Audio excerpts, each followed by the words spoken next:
Welcome back to the Human Taurus podcast with me, Max Harvey. Alan EREIRA is a man whose co-created work with the Kogi tribe, and this work's messages, pertinence and importance to humanity at this particular moment of our collective evolutionary curve cannot be overstated. Alan is a highly respected and valued elder, a filmmaker, anthropologist, a top university lecturer on anthropology and related subjects, and author of 8 books, including The Heart of the World, written in 1990. The book has been republished and retitled The Elder Brothers in 1992 and The Elder Brothers Warning in 2009. It is a written account of Alan's long journey and relationship with the Kogi Mamos, intrinsic to the making of the documentary film From the Heart of the World, The Elder Brothers Warning, which Alan and crew made in 1990 for the BBC. The Kogi are an indigenous ethnic group that survived attempts by the Spanish conquistadors to destroy them by retreating high up into the mountainous area of the Sierra Nevada de Santa Marta, where they now live. Alan's meetings with the Kogi were allowed only by the Kogi Mamos, the holy ones of the Kogi people, who normally restrict any direct interaction with the modern world. In Alan's case, the Mamos made an exception. As they saw him as a filmmaker, they wanted to convey their message to the world. Alan regards the Kogi as unique amongst the indigenous peoples in the Americas, in that they have managed to retain their traditional culture almost entirely intact. Since the 1980s, the Kogi have warned, on the basis of their observation of ecological changes in the Sierra Nevada, that the world is facing an ecological catastrophe.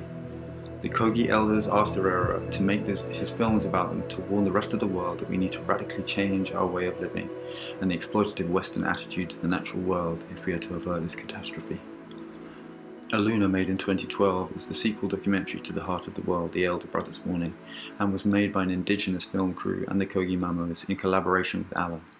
This was to be the final warning to the world by the Kogi Mamos, as it appeared to them that the world did not heed their original warning in the first documentary. Alan's most recent work and project, guided by the Kogi Mamos, of which during our chat Alan shares generously his unique knowledge of the history, the true history and story of its subject matter, gold, with brand new archaeological discoveries, putting new pieces to the complete story of this fascinating subject matter in his newly released book, Gold, How It Shaped History. So this message, for me personally, for many others who have come across it and had their memories rekindled by it, is the number one message for our species. So welcome, Alan. Thank you very much. Thank you. The only thing that I would add fundamentally to it is that the way in which the Kogi understand the catastrophe taking place is that the earth is a living being and feels and experiences what's happening to it. And it is it's their empathy with the suffering of the living being that is the earth that drives what they're doing. So it's not just an ecological statement. It's, in a sense, a humanistic statement that they are confronted with suffering, global suffering of the planet itself on a scale which is intolerable to experience, and they experience it. Yeah. And I think maybe that is the thing that's taking us a while as a Western collective to fully understand, because we are, the distractions that we're bathing in, we have been sort of awash in for decades in terms of media, consumerism, materialism, all that. They don't have any of those distractions. So we have the same ability to feel, really. It's just that we are. But we perceive the world as made of stuff. Right. as being physically separate from living experience. It's just material stuff. And therefore we feel a freedom to handle it in ways which may be technically mistaken, but not morally mistaken.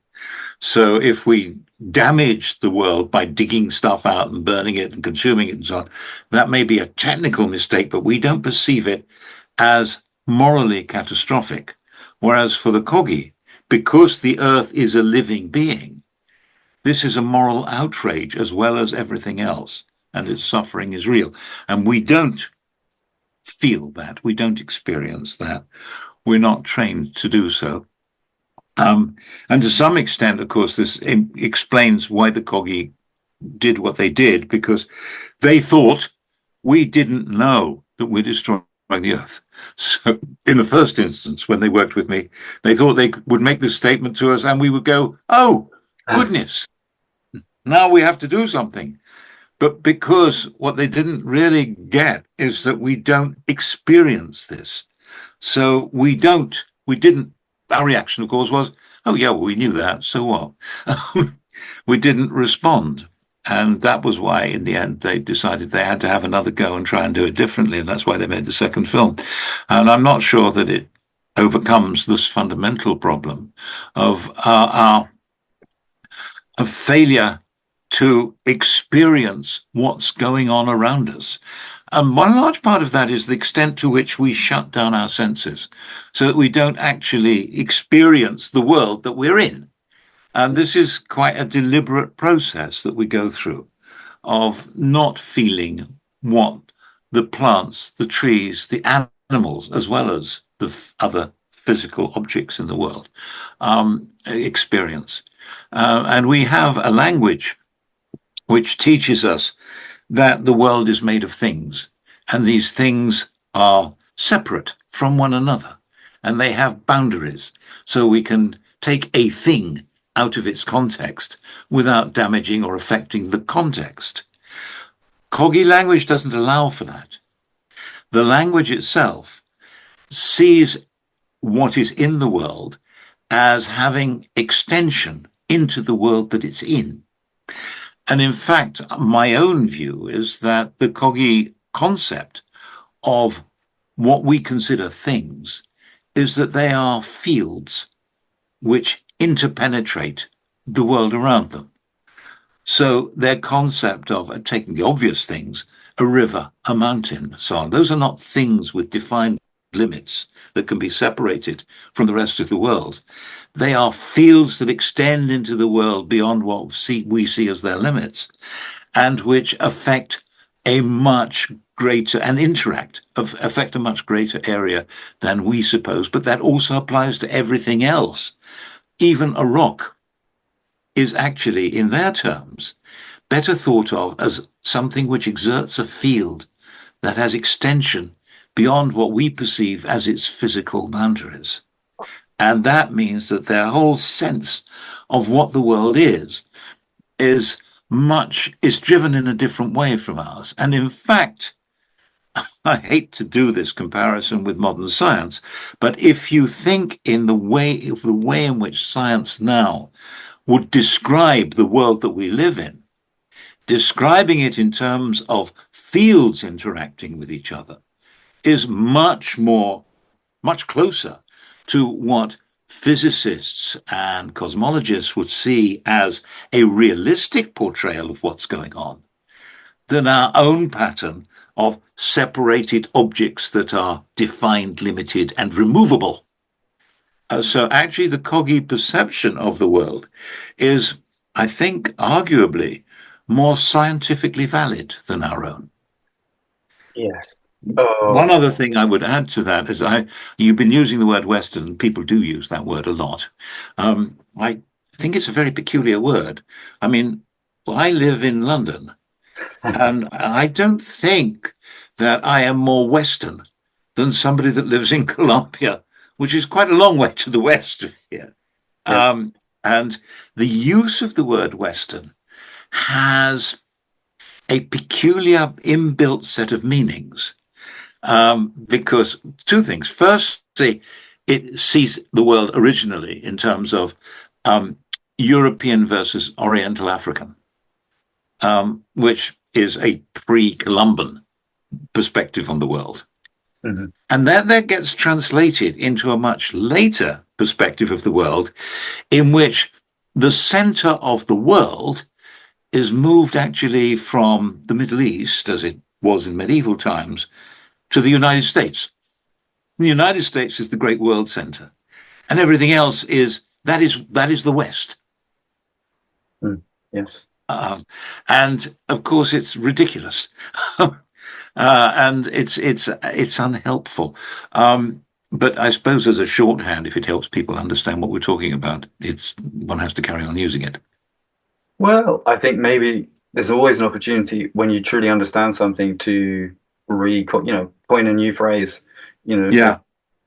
there's no time like the present. Especially when people will, if you were to, I'm sure it would be taken up pretty fast, or especially by the community that have um, uh, have come across, the message of the Kogi and because there are many phrases that are fundamental, like this phrase, like what the West and the East, Westerners and indigenous, we're all in a way indigenous in our own, ways potentially, uh, Yes.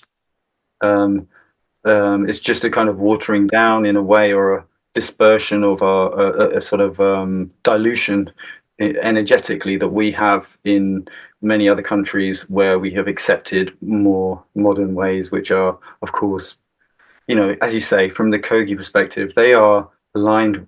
It's as if they've been waiting for us to catch up with them all of this time. They've lived their very true, pure, simple, aligned with nature way of life, and we've gone on this weird, sort of curvy, experimental journey. All these other countries with our materialism, and we sort of a portion of us are coming back to realign with them. Yeah.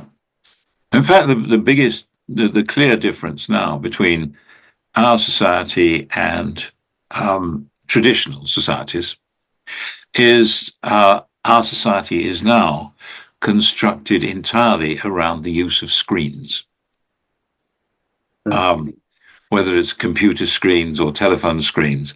This is our way of connecting with the world and our way of knowing the world. This is an entirely new phenomenon, of course, but it also shapes the way in which we know things and the way in which we understand things. And so people who have a who experience the world directly and not through the medium of the screen Mm. are living a very different life from us. Absolutely. And I mean, I would say I rewatched From the Heart of the World and ALUNA yesterday. Yeah, so I wanted to reconnect Yeah, with the consciousness and the story and the journey that you had. Because the journey, as you know, to make that film, of course, you were there in person. There were no screens. You were creating something in a way for the screen, but at the highest sort of integrity, which documentaries, well, personally, I only really watch documentaries. I don't really watch many, if any, sort of feature films.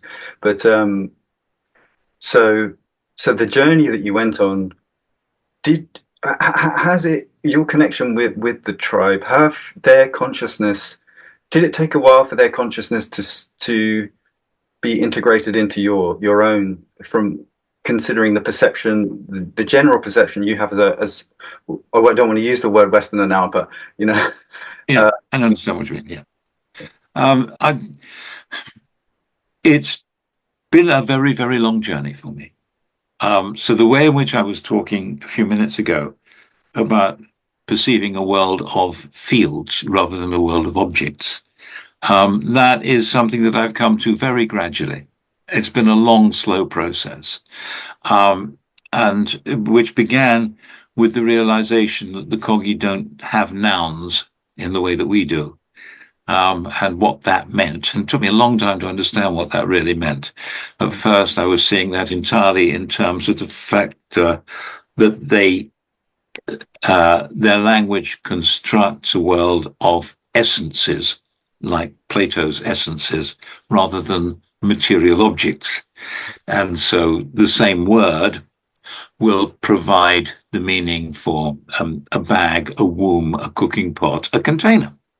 Uh-huh. The word is the word for the essence of the thing rather than the thing. That was the starting point of beginning to approach how they really are perceiving the world. And move on from that through the realization and listening to their explanations of things that an object, for example, a mountain, has authority over a territory is one of the words that they will use, or influence over a territory. And what it is that the field that is the mountain exercises an influence on things that come into contact with that field, and they behave accordingly. So, and this is they then use that analysis to make predictions. I've seen them do this, for example, in France, make predictions about where the animals will be going and moving in the area, how the water flow will go on in the area, where the watersheds will be. All these are to do with the authority of landscape features over the stuff around the landscape. Yeah.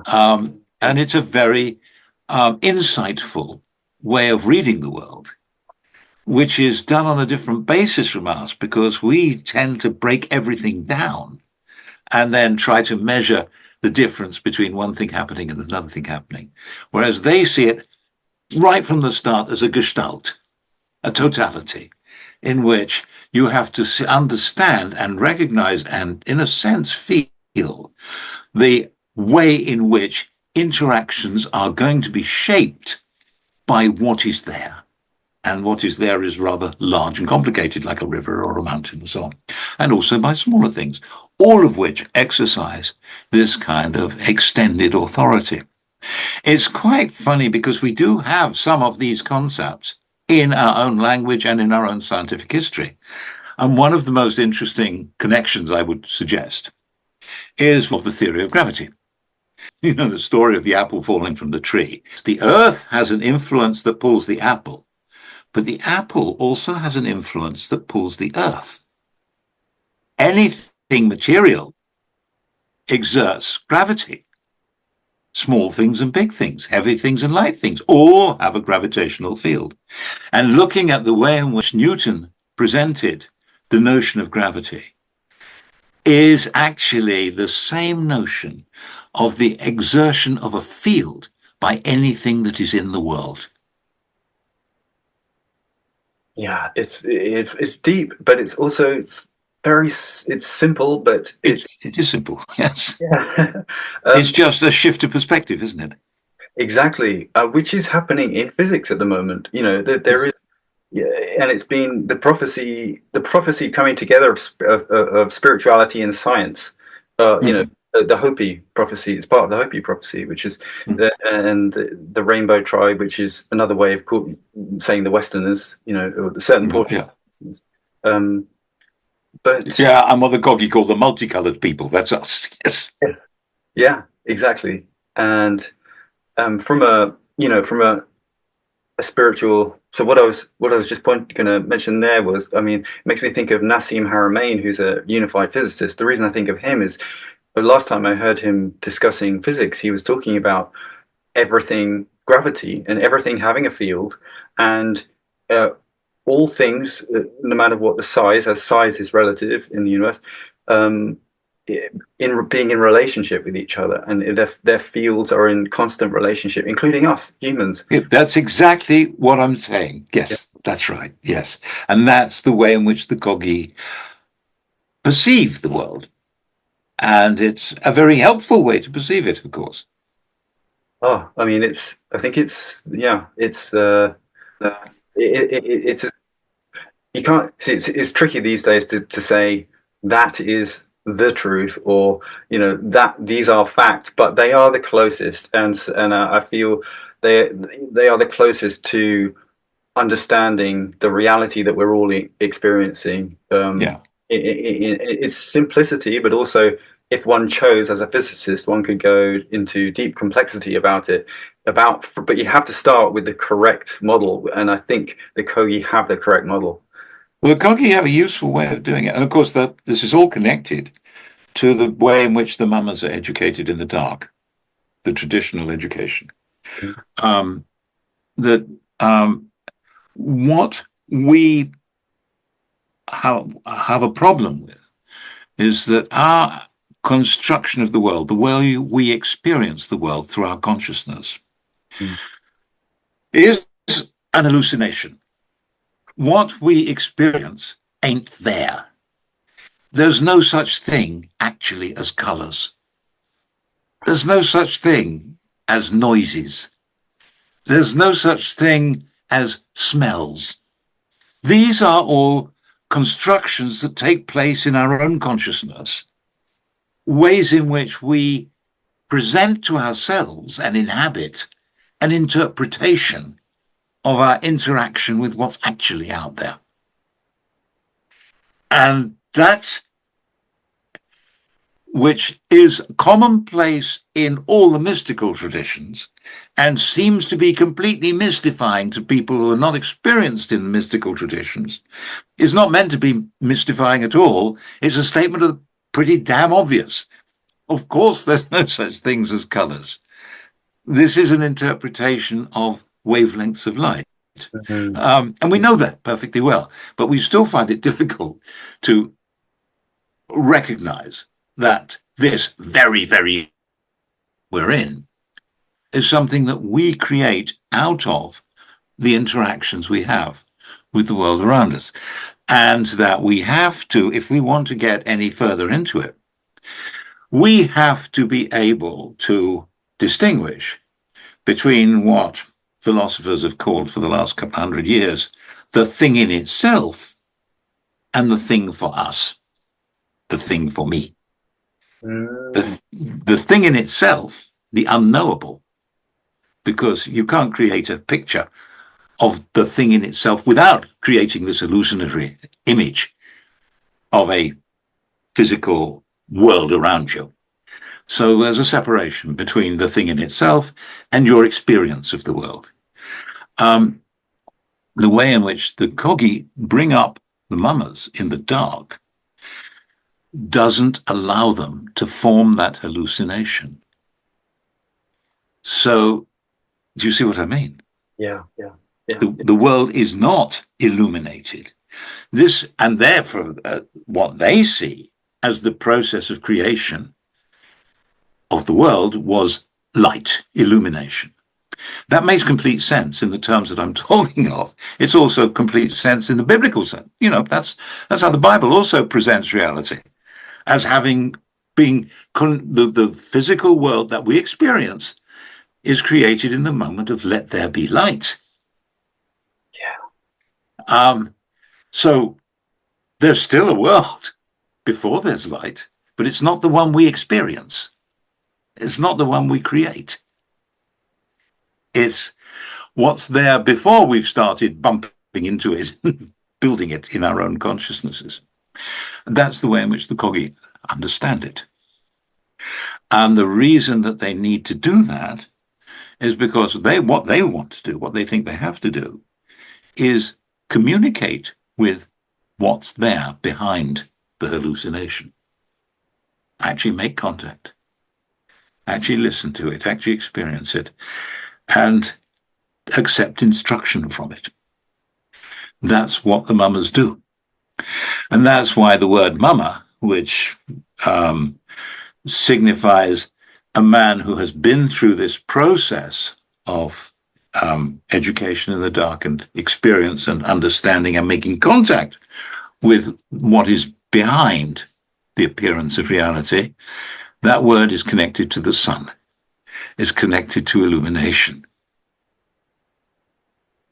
I didn't know that it was connected. Of course, ALUNA, illuminate. Well, the word mama could be translated as illuminated. Okay. Enlightened. Enlightenment.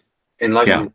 Because and the rays that you see at the top of some of the ceremonial houses that are used by the mamas, those represent the rays of light with which the mama illuminates the world as well.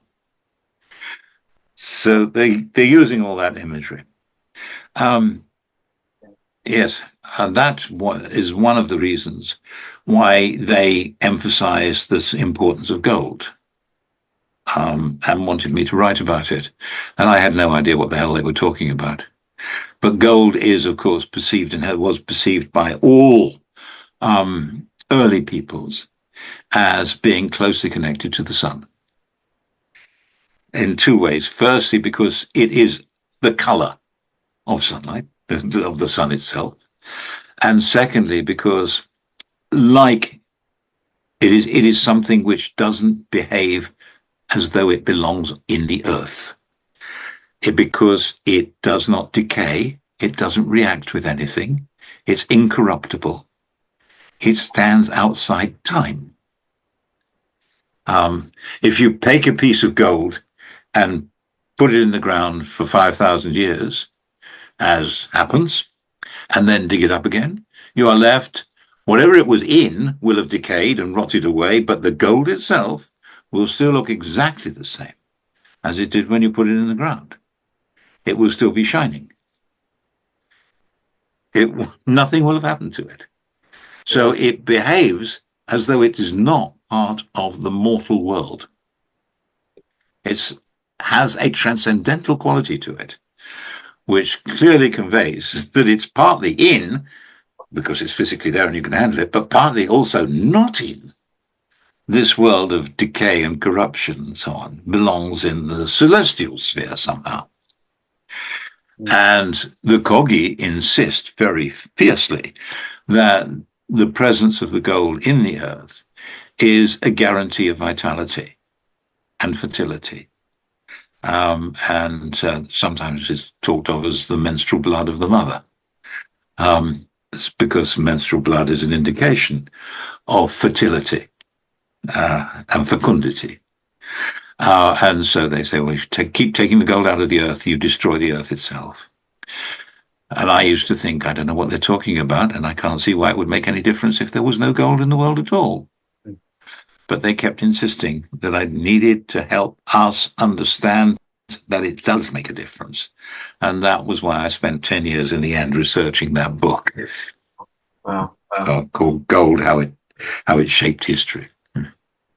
Yes, this is your most recent book, and I'm yet to read it, but I'm excited to read it for this reason. And I will say, from everything I've heard and from what I know, it's the first book to cover the full history of gold, elements that have not really been delved into or at least expanded upon in the way you have. Well, it's based partly, to some extent, it uses a whole lot of new discoveries. Right. Okay. About historical discoveries. I'll give you a couple of examples. Okay. Number one, why did the idea of making gold coins come into the world at all? Because obviously the gold standard is something we think of as sort of fundamental, so that there should be gold coins. The explanation turns out to be in a set of cuneiform tablets recorded over hundreds of years by the Temple of Mari in Babylon. The priests of the Temple of Mari kept a record every month of the prices of 6 commodities, along with the positions of the planets and the level of the Euphrates, every month. The first set of tables I have 435 years long. So you have, this was done as a kind of economic forecasting model, as far as I can see, so that you would look at the positions of the planets and the way they've been for the last 6 months and say, okay, when did we last have this pattern? And they must have had an index system that allowed them to go through these thousands and thousands of tablets and find when the pattern had occurred before, and then see what had happened with the prices. And they thought the two were obviously going to be connected. And this actually provides a better set of economic records than we have of Europe or America. Subsequently, amazingly, these, which start in the 630s BC. Wow. So we're talking about quite a long time ago. Yeah. And the great thing about them is their consistency. It's the same thing being recorded every month. They're all in the British Museum. Which, sorry? I was just wondering if they're in the British Museum. Are they in which section would they be in? Well, they're cuneiform tablets. Cuneiform. Okay, carry on. Sorry, excuse me. And they started being transcribed and published in the late 1980s. So we now have a complete list of all the price structures. And having a list of the oil price structures allows you, but I don't think anybody else has done it, to connect that to the political events and social events that were taking place. So you can see the connection between things happening and prices. This is important. Now, back in that period, in the 7th century BC, there was trade. And traders were covering enormous distances. Trade covered huge distances. So the trade of Babylon went up into Asia Minor, into Turkey, and through to Egypt, to Greece, into the Mediterranean. Greece had many, many colonies. So you have a trading network that covers all of that area and also reaches into Afghanistan.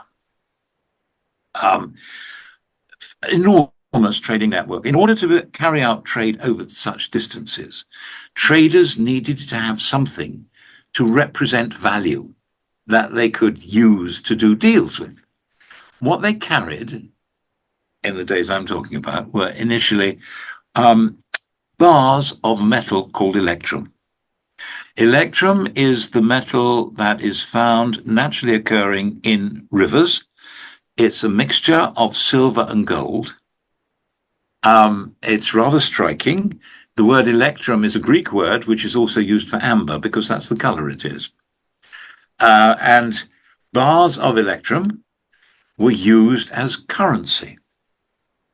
The problem is that the level of silver and gold in the bar would, of course, vary on every trader turning up with another bar. You'd have to somehow figure out how much silver, how much gold, what is the value that you're trying to exchange for.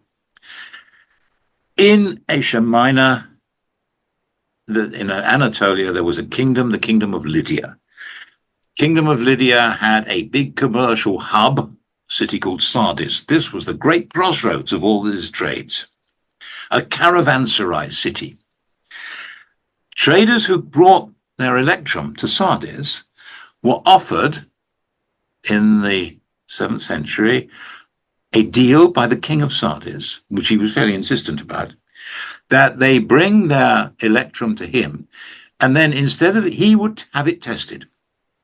Instead of them having to have a separate test done for every deal they were trying to make and with everybody they were trying to trade with, he would have it tested, say, this is the value of what you've got, and I'm going to give you in exchange for it a coin. And this coin is 40% gold, 60% silver, and it's got my stamp on it. It's the head of a lion, actually. And that shows that this has this fixed value, which I guarantee. People were very enthusiastic about that for obvious reasons. It saved a lot of bother. He charged, of course, for this service, but it was still worth it. So they had this coin called a stater, which was the basis of trade in this ancient world. In 586 BC, the ruler of Babylon attacked Jerusalem. The attack was extraordinary. Jerusalem is not on a trade route, and it's not on a military road. But the king of Babylon, Nebuchadnezzar, devoted 30 months to the siege of Jerusalem. That's a hell of an investment and a tremendous amount of determination. And it seems that nobody's thought to ask, why was he so determined to destroy and seize the Temple of Jerusalem? The reason is that a king of Jerusalem had invited part of the Babylonian court to come and examine the temple because he wanted to get Babylon's protection against Assyria, and he thought he could show them that there was value there, that it was worth linking up with. They didn't do it, and Assyria fell anyway, but it meant that Babylon knew what was in the Jerusalem temple. And what was in the Jerusalem temple was probably 40 tons of gold. And that's what made the attack on Jerusalem worthwhile. And when the Jerusalem temple was destroyed, and that gold was released from the temple, you can see in those tables of prices, the effect that that had on prices. Because what it did was there had been a balance between the value of gold and the value of silver. When that gold gets released into the market, the value of gold collapses.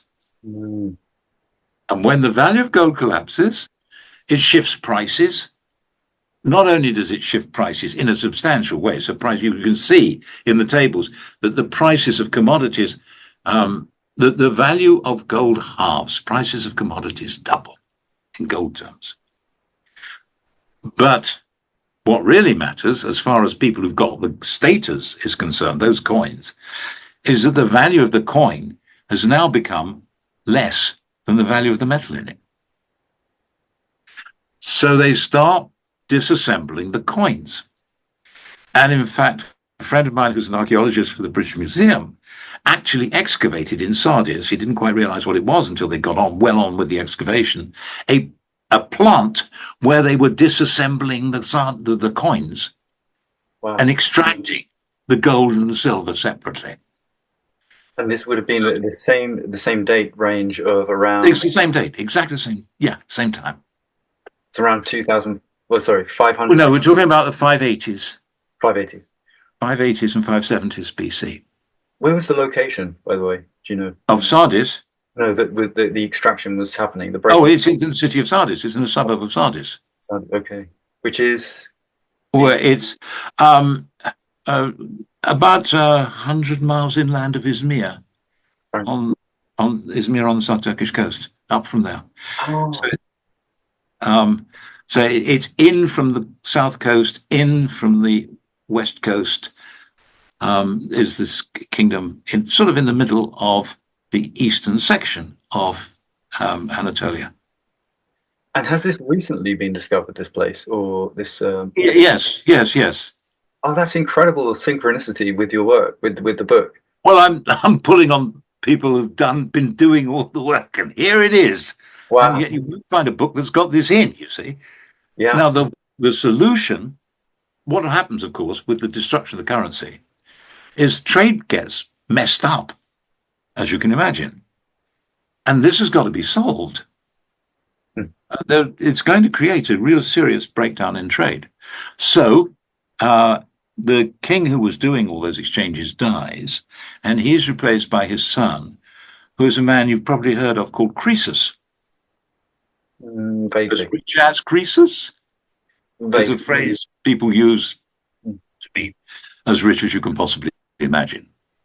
Oh. Croesus is the king of Sardis, and Croesus decides to solve the problem by dumping the currency that they've been using and creating a new currency which has two coins, one of which is a piece of solid gold and the other is a piece of solid silver. Both have the stamp of his authority on there. Quite funny, instead of the lion that was on the old electrum coin, you now have a lion and a bull facing each other aggressively.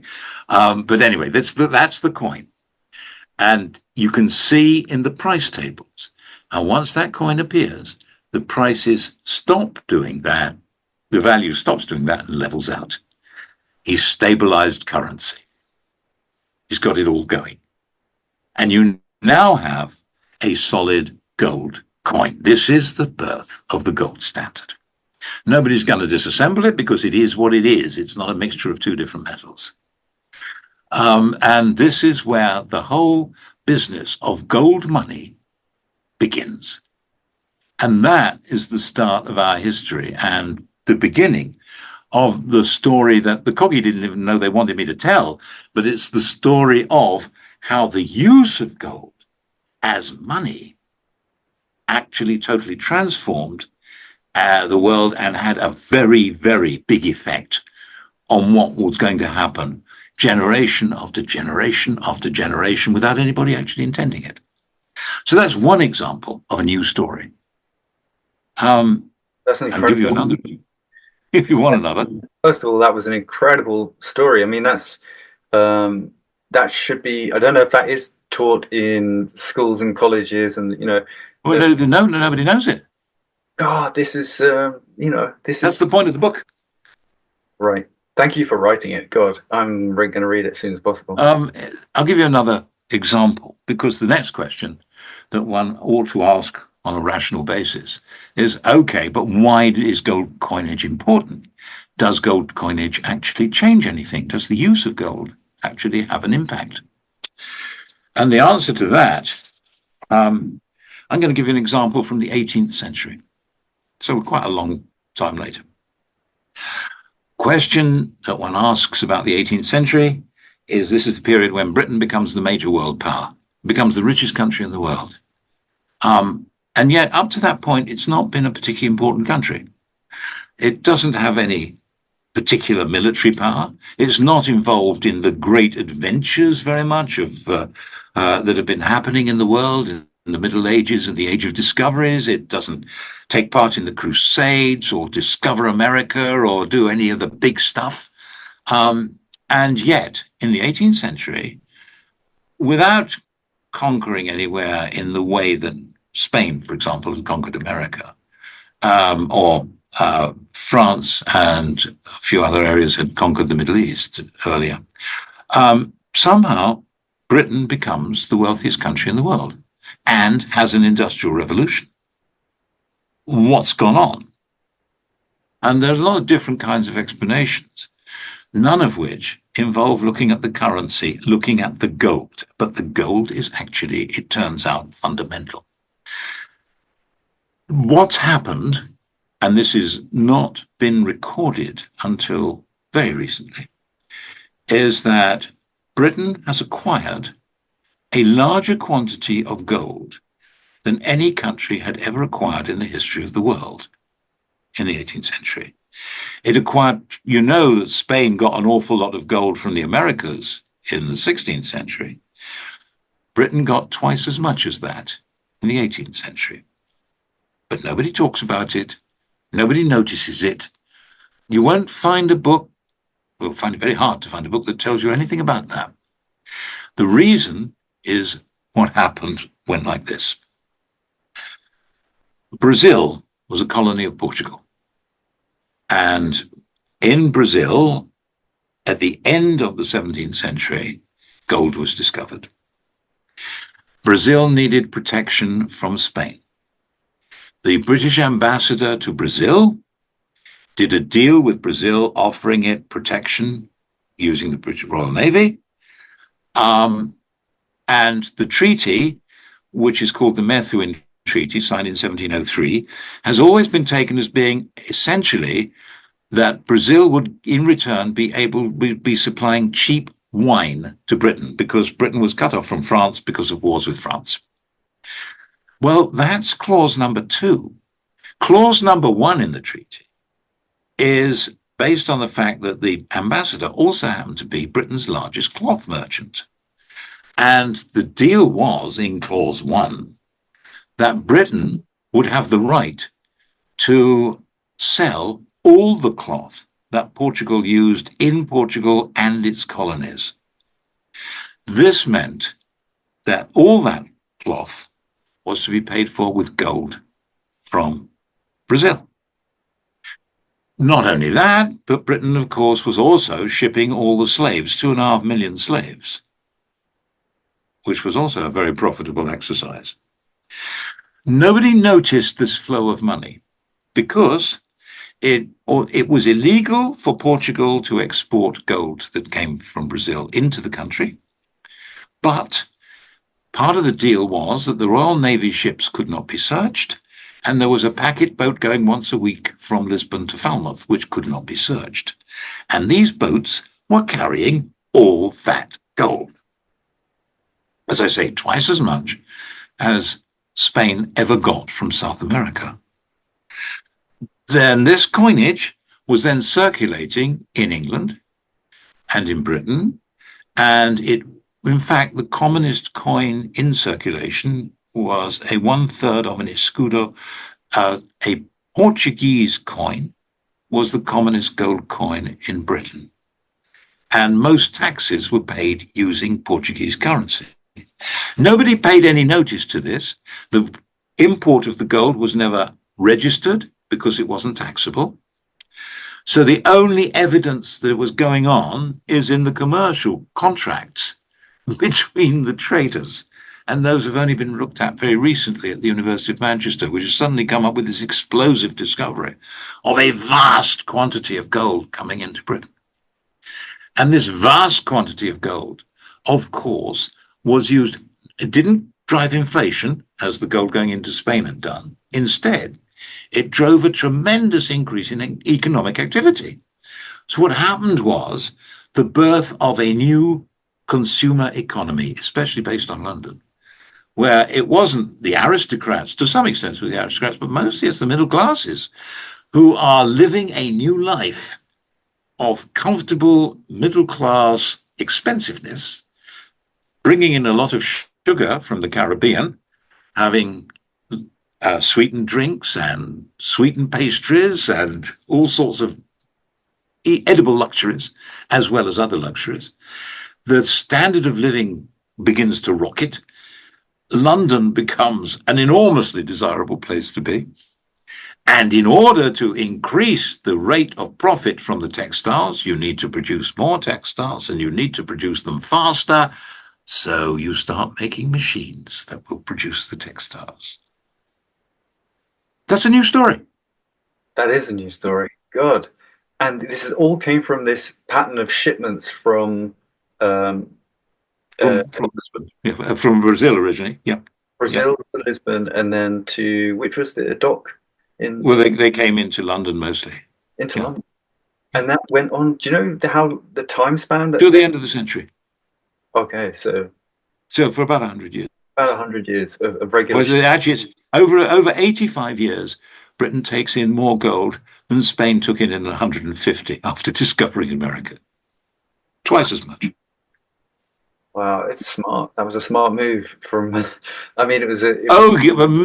John Methuen was a very smart guy, but also he was one of the directors of the Bank of England, newly formed Bank of England, who were all very sharp traders and had an acute eye to what they could do with the money.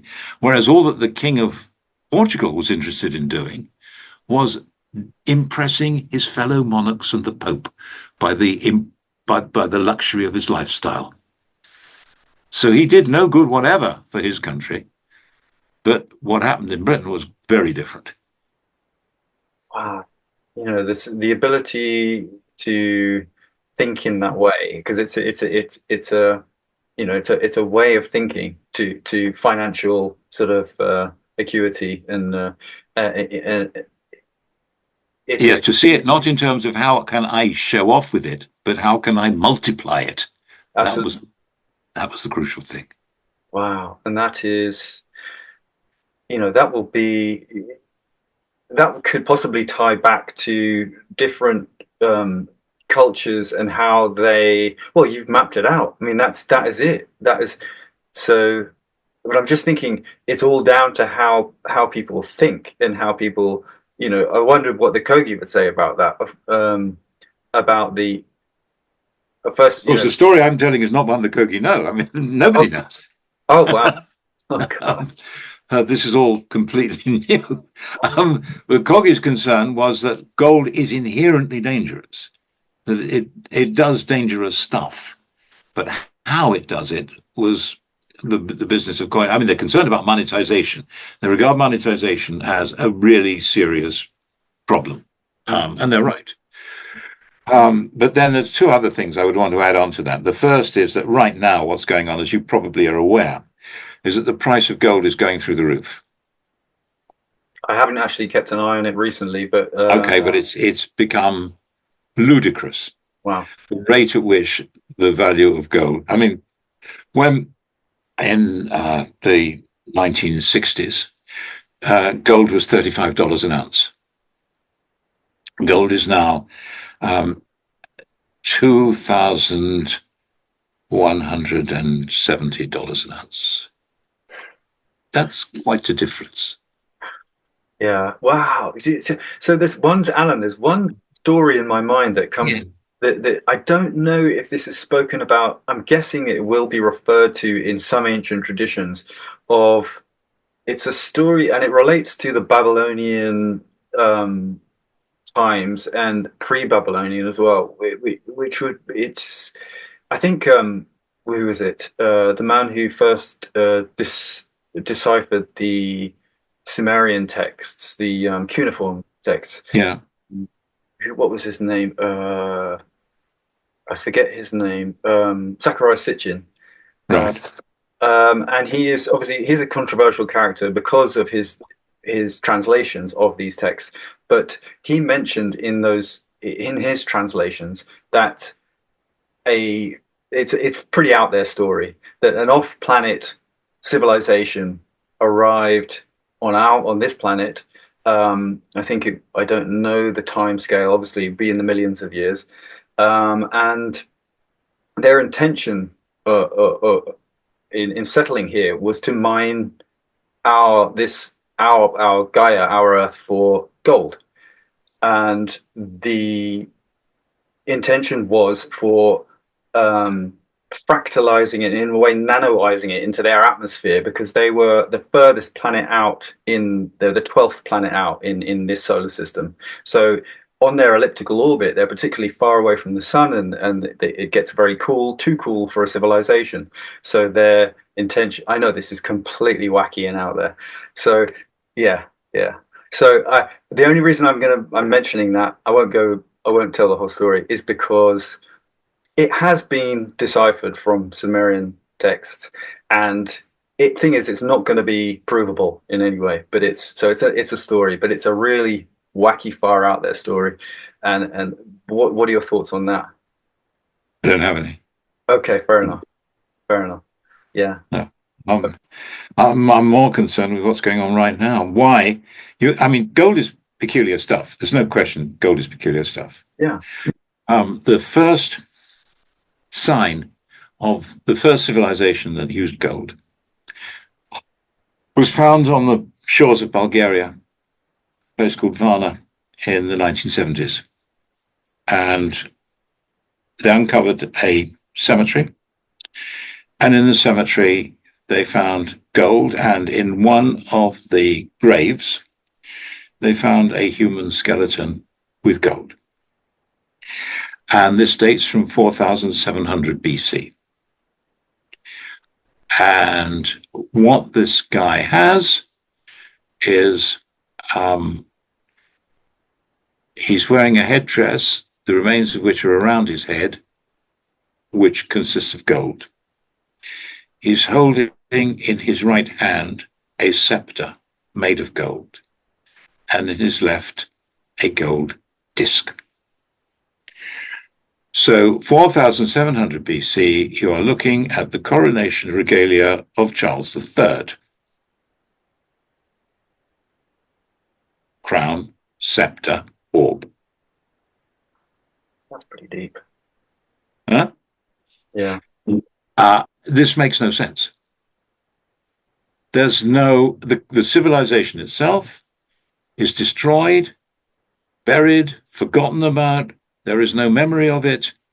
There is no conceptual process of transmission of this royal regalia from a grave that is twice as far back in time as the Trojan War. Twice as far back. Yeah, it's huge. To us. It doesn't make any sense. And not only does it not make any sense, if you go to America, for example, there is an area in northern Peru,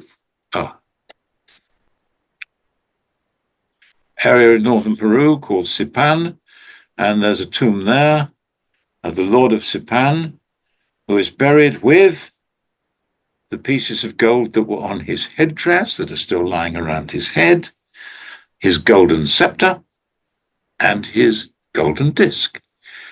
This is 300 AD, and there is a very small likelihood that there was any kind of communication between this man and his court and any European court that was familiar with the idea of a royal regalia. I mean, there's a long time before contact between Peru and Europe. Mm. So something happens with this material that makes the people who work with it behave in a certain way, which is very hard to understand. And it's just as hard to understand why we value gold now. Right now, gold is being valued enormously highly, as I say, phenomenal price. What's going on? Before the Second World War, countries of Eastern Europe deposited their gold reserves in London with the Bank of England as a defensive, protective device. The reserves themselves are completely useless. Nobody does anything with gold reserves. They just sit there. They're buried underground as though they were still in a gold mine, except that it's an accessible gold mine. And they were left there without anybody bothering them until 2019, 5 years ago.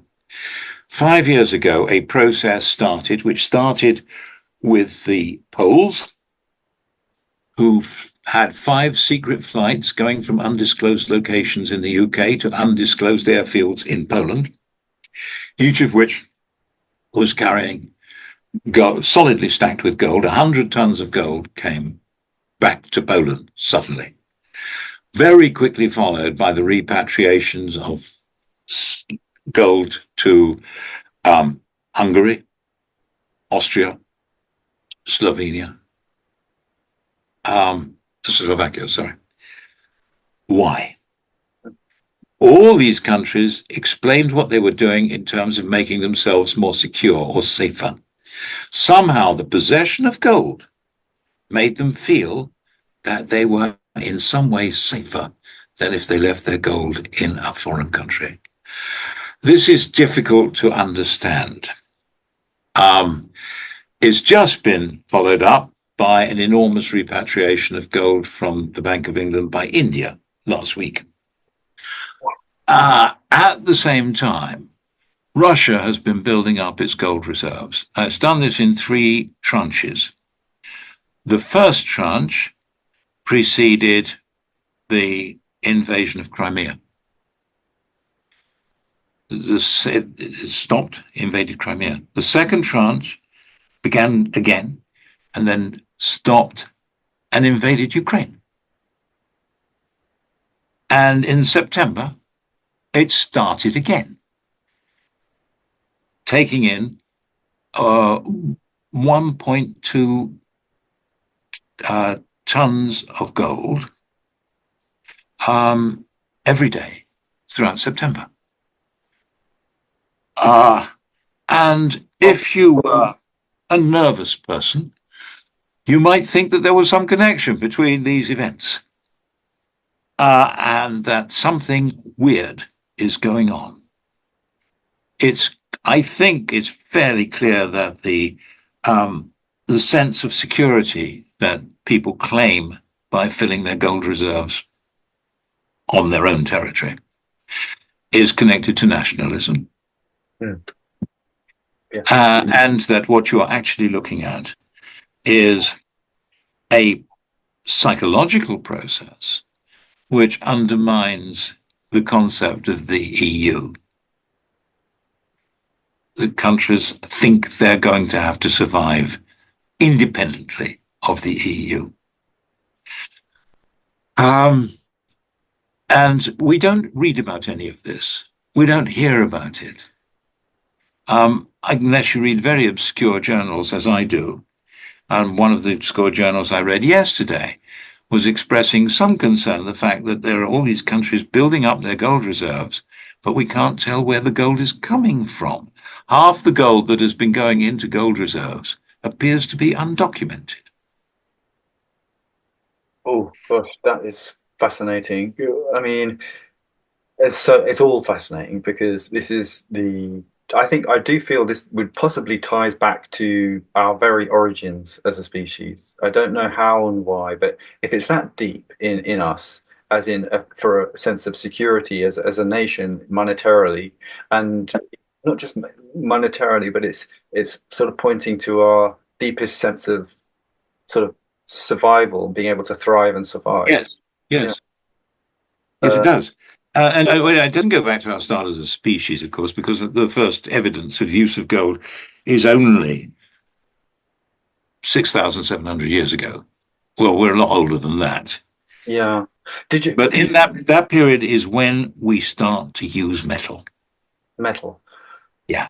Now, the only reason that I said species is because it makes me think of Lucy, the skull found in the South. Yeah, 200,000 years that was Yeah. dated. Yeah. And it was a mine. That was deciphered. That was, I don't know how they worked out that was a mine, but they pretty much the archaeologists pretty much confirmed that that was an ancient mine that she was found. Well, I don't know about that, but certainly there were no metals being mined in that period. No, exactly. Yeah, it's Metals, the period that I'm talking about, where you first get the Varna civilization, which is referred to as the Chalcolithic, that is the period of copper use. And that's the first mining that went on. okay. And obviously there is a connection between finding and using copper and finding and using gold.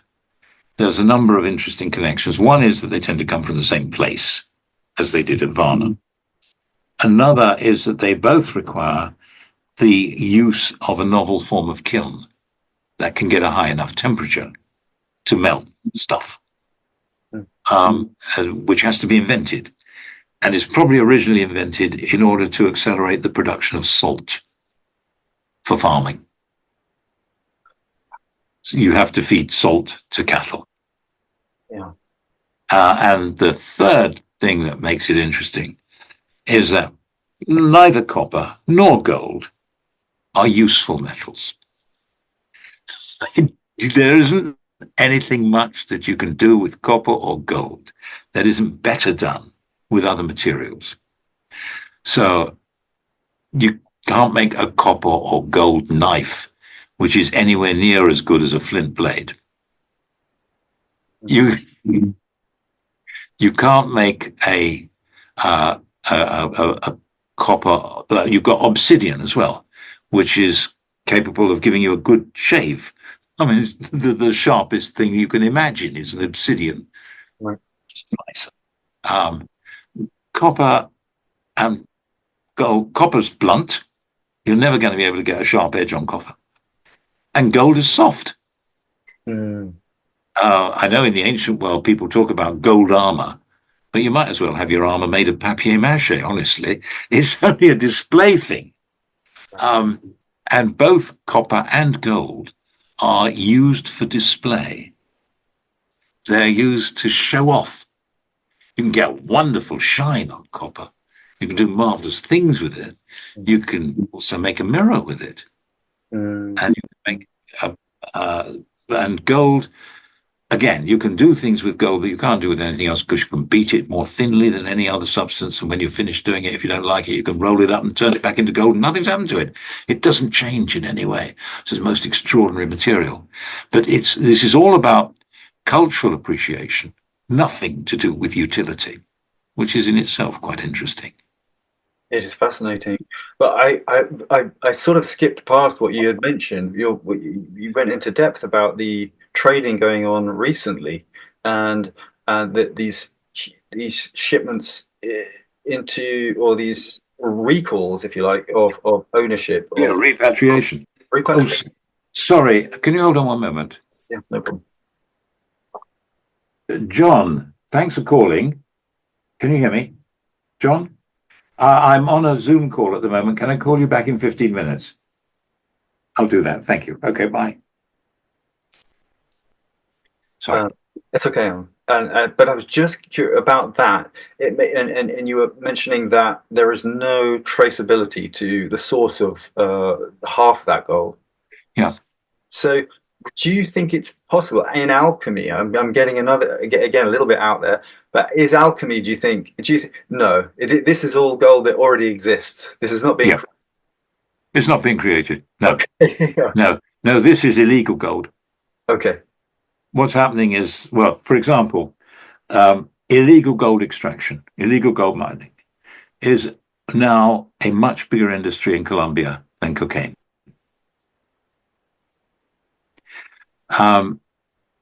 Illicit gold extracted in many third world countries goes to the UAE, where it gets melted down, reforged, and then sent to Switzerland for stamping, and it disappears. There is no way of tracing a piece of gold. So it's in many ways it's an ideal illicit material like Bitcoin. Yeah, it's obviously a primary investment investment, option for everyone throughout. It evades sanctions, Right.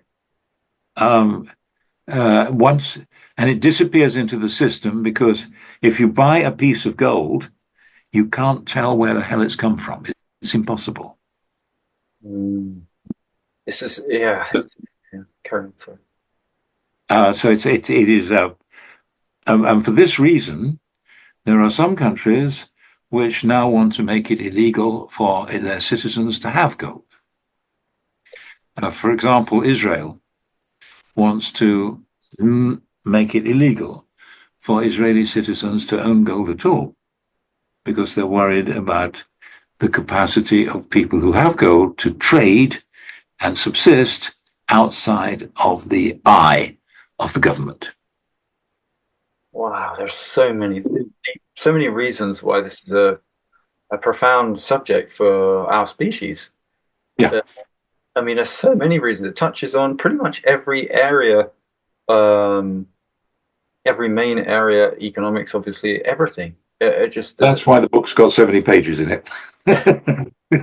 Well, I mean, thank you for these stories are so valuable. More stories in life. Yeah. Well, put it out there. Get your podcast out there. Put the story out there. I want people to read the book. Big time. I'm going to absolutely put it out there. I'll put a link to it down below the description. And of course, and it tops an incredible body of work that you've created. You co-created with, you've created yourself, and you've also co-created by bridging with the Kogi tribe. They drove this. I wouldn't have done the book if they hadn't told me that this was important. Wow. So thank you. Thank you, Alan. Honestly, it's such a, it's hard to put into words, but thank you so much. Very grateful.